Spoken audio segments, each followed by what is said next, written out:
Hello guys, welcome back to my YouTube channel, Australia Vlog. For today's video, magluluto ako ng tokwa na may kangkong with oyster sauce. Ito guys, yung mga sangkap. Lininisan ko na yung kangkong, pinaghiwalay ko yung tangkay saka yung dahon.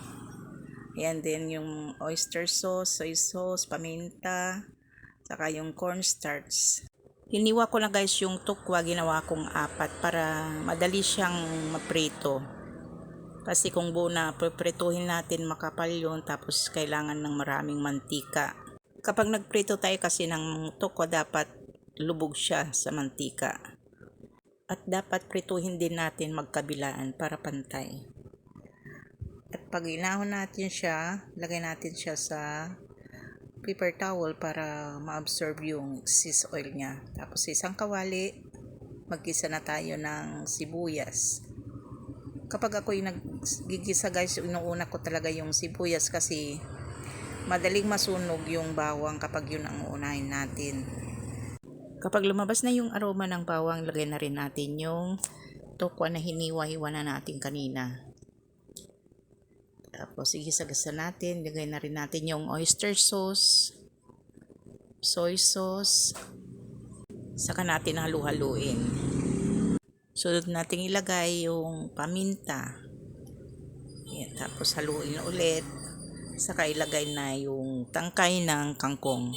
Yung tangkay munang ilalagay natin guys kasi yan ang mas matagal maluto. At maglagay din tayo ng konting tubig para maluto, madali siyang maluto. Takpan. At pagkaraan ng ilang minuto, ilagay na rin natin yung dahon niya.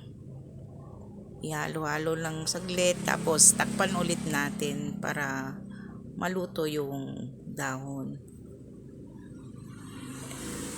Kung nakukulangan kayo guys ng tubig, lagyan nyo siya ng konti lang, pakunti-kunti lang ang ilagay nyo. Kung sakaling naabot mo guys itong buntong ito, that means nagustuhan mo ang aking video, sana pindot na rin yung subscribe button kapag hindi ka pa nakapag-subscribe sa akin. At huwag mo sanang ipagkait na i-like and share naman itong aking video.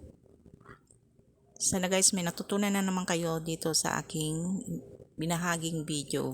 Ang paglagay natin ng cornstarch guys ay optional lang. Nakadepende sa inyo kung ayaw nyong lagyan.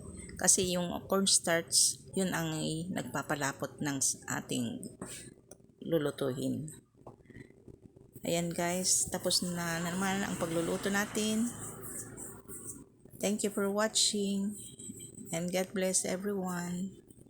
Bye-bye.